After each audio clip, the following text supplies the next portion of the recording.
শুধু জামাত আর ইসলামী আন্দোলন যদি আসন ভাগাভাগি করে নির্বাচন করে তাহলে আমাদের মোকাবেলা কেউ করতে পারবে না।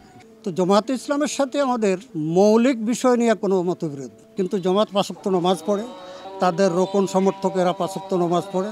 হেফাজত যে বিএনপির সাথে তখন আতাত ছিল, আর হেফাজতের সাথে সমর্থিত যে রাজনৈতিক দলগুলো ছিল, জমিয়তের মুফতি ওয়াক্কার সাহেব, শাহিনুর পাশা সাহেব সহ যারা সংসদ সদস্য ছিল, খেলাফত মজলিস সহ, তারা যে বিএনপির সাথে জোট ছিল, ২০ দলীয় জোট, তখন জামাত ছিল না সেখানে। তো জামাত থাকা অবস্থায় হেফাজত তখন বিএনপির সাথে কিভাবে চললো, এটা আমার প্রশ্ন।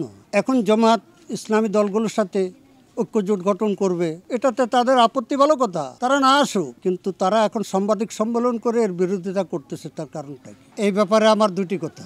এই ষড়যন্ত্র আজকে নতুন নয়, এর পিছনে কোটি কোটি টাকা ব্যয় করতেছে ইসলামী দলগুলো যেন ঐক্য না করতে পারে।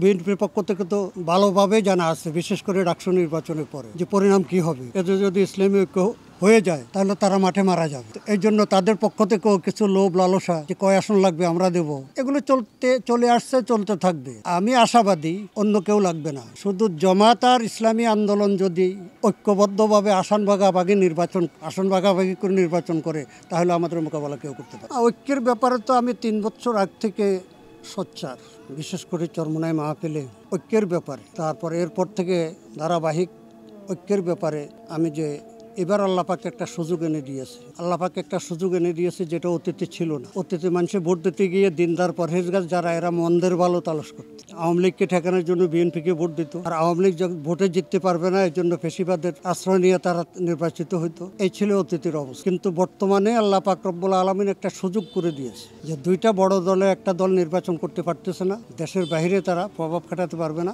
আর একটা দল যেটা আছে, এই দলটাও এখন, আগে বলতো যে আমরা ইসলামী মূল্যবোধে বিশ্বাসী, এখন তারা এই কথাটা বলে না, আর বলতে পারবেও না। কারণ তাদের ক্ষমতায় যেতে হলে আমেরিকার সমর্থন লাগবে, ভারতের সমর্থন লাগবে, তারা নিজেদেরকে সেকুলার প্রমাণিত করতে হবে। এই জন্য তাদের জোটে এখন পর্যন্ত কোনো একটা ইসলামী দলকে নেয় নাই।